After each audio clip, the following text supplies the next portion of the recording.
Leon Trotsky, in a floor-length black leather jacket, paces back and forth in a carriage of his armored train, pistol in hand. A heavily madeup woman smoking a cigarette is reading poetry, then suddenly disrobes, and the Bolshevik revolutionary grasps her in an embrace.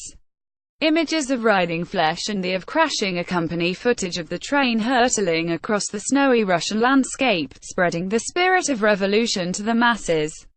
This is how viewers will first see Trotsky, one of the most controversial figures of the Russian Revolution, in a new high-budget series that will premiere on Russian state television on Monday, the day before the centenary of the 1917 Bolshevik uprising.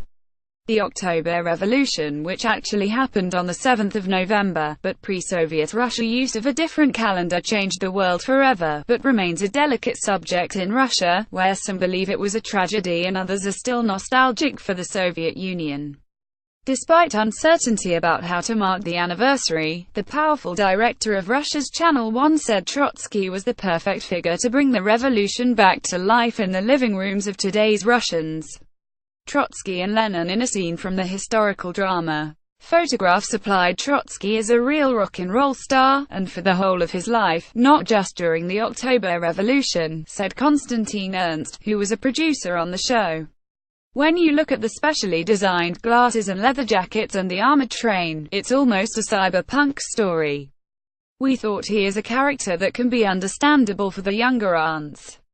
Trotsky was born Lev Bronstein in 1879 and became one of the leading figures in the Bolshevik Party, together with Vladimir Lenin. Ernst called him the executive producer of the revolution. After Lenin's death in 1924, however, Trotsky fell out of favor and was eventually exiled from Russia in 1929 as Joseph Stalin cemented his grip on power. His name later became a byword for conspiracy and opposition to Stalin, and he was murdered by an assassin sent by Stalin's security services in Mexico City in 1940. An advanced screening of the first episode skipped back and forth through the timeline of Trotsky's life, featuring scenes from his early life, the immediate aftermath of the revolution and his exile in Mexico. One scene recalls his abuse at the hands of the Odessa prison chief Nikolai Trotsky in 1898.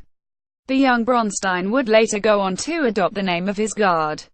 The first episode features a brief appearance by Lenin, and later episodes will also feature Stalin. Trotsky is played by Konstantin Karbinsky, a leading Russian actor. Scenes in Mexico show Trotsky meeting the artist Frida Kahlo. Photographs supplied the danger and undesirability of revolutions is a key message of today's Kremlin and state television, and by focusing on Trotsky rather than Lenin, the series can show the tragic bloodletting the October Revolution engendered, but avoid direct criticism of Lenin, whom many Russians still admire. Ernst said he had initially wanted to do a Lenin biopic for the anniversary, but the Soviet leader's existence, so taken up with philosophical arguments and written polemics with other Marxist thinkers, would make a dry subject for a high-budget drama.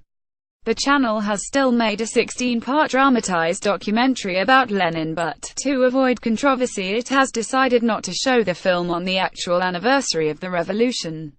Instead it will be shown in coming months, and in a later evening slot when there is a more educated audience, Ernst said.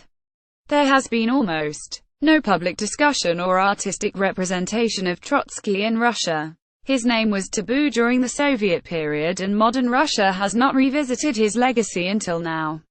In the first episode of the new series, the revolutionary comes across as fiery, sensual and utterly ruthless, at one point ordering the execution of 1 in every 10 men in a regiment that deserted during a Civil War battle. The filming of a scene from the drama. Photographs supplied when we were working on the script. I read so much unpleasant information about Trotsky that I wanted to take a shower afterwards, said Alexander Sakharov, the show's co-producer. The descendants of Trotsky today are terrorists, extremists and anti-globalists. Ernst said Trotsky was a complicated figure and that viewers should draw their own conclusions.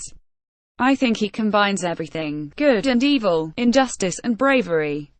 He's the archetypal 20th century revolutionary. But people shouldn't think that if Trotsky had won and not Stalin, things would have been better, because they wouldn't have been. The Russian historian Boris Kolonitsky said the negative portrayal could have the opposite effect to that intended by the filmmakers among certain segments of young viewers. The image of a tough, usually aggressive revolutionary could be very attractive to young people. There's only a short distance from demonization to sacralization.